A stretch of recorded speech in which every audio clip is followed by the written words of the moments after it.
paradis, c'est ici. L'homme de Picardie, Benoît de Lépine, est tombé en amour de ce petit coin de Charente. Quand je suis arrivé ici, je me suis dit, bon, c'est là, c'est bon. Là, c'est bon, je peux finir ma vie ici, c'est trop beau.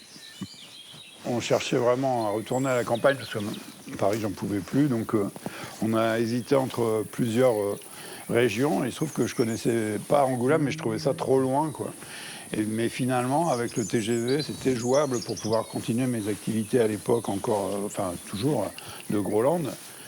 Groland, ce petit pays imaginaire qui a trouvé une terre d'accueil. Nous avons suivi Benoît de Lépine à Montembeuf, où le consulat était installé dans le bar de Mamie, un personnage haut en couleur. La commune regorge de lieux mythiques et les met en lumière grâce à l'application Terra Aventura.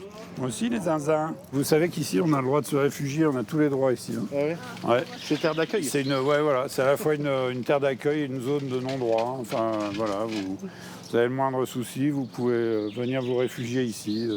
D'accord. Voilà. Puis là, c'est la plaque pour Mamie, qui était notre consul du Groland, regarde, mais qui malheureusement s'en est allé il y a 2 ans, mais qu'on adorait, qu'on aimait beaucoup. Un peu plus loin, le ministre de la Culture grolandais nous accompagne jusqu'au seul hôtel de Groland. C'était Benoît donc, qui avait coupé le ruban, la rubalise. C'est dur, donc, hein, quel effort. De l'inauguration de l'hôtel du Groland. Le premier, hein, en France, en Europe et tout ce que vous voulez. Et depuis, l'hôtel a pris son essor. Enfin, c'est l'histoire d'une grande réussite. Grolandaise, Grolandais. Viendez, jeunes gens. Allez. Allez voir. Alors, il y en a combien d'étoiles? Nous avons ensuite fait un détour par Voart, où le réalisateur a trouvé un petit paradis gustatif. Salut Jean-Marie. Ben voilà, je suis avec une petite équipe là. Enchanté, bienvenue au Relais des Îles. Attends, je vais t'aider là. Heureusement qu'il était là parce que pendant tout le confinement, il faisait des plats à emporter magnifiques. On était des privilégiés d'avoir ça à la campagne.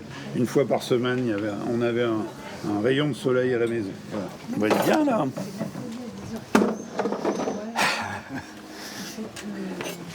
Bonjour. Lorsqu'il se déplace en Charente, Benoît de Lépine utilise une voiture sans permis, élément indispensable. J'adore ma voiture. Mais comme le disait si bien Jacques Séguéla, hein, feu Jacques Séguéla, ah non, je crois qu'il est même pas mort. Quand t'es grolandais, s'il y a 50 ans, t'as pas ta voiture sans permis, bah, c'est que t'as raté ta vie. Il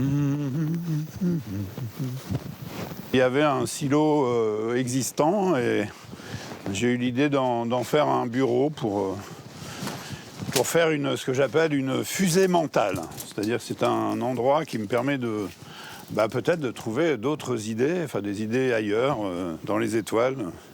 Puisque ma mère me disait que j'étais toujours dans la Lune, autant y aller vraiment. Ça se mérite un bureau comme ça. Ah bah oui. Hein.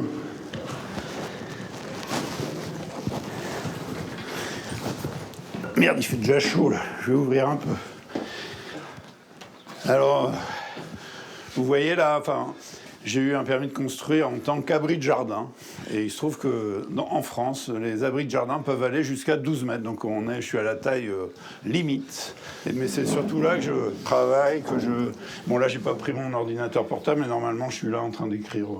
Ce jour-là, Benoît de Lépine organisait une petite fête de fin de tournage d'une série intitulée Plus belle l'eau de vie, réalisée en Charente, dont l'inspiration ne laisse aucun doute.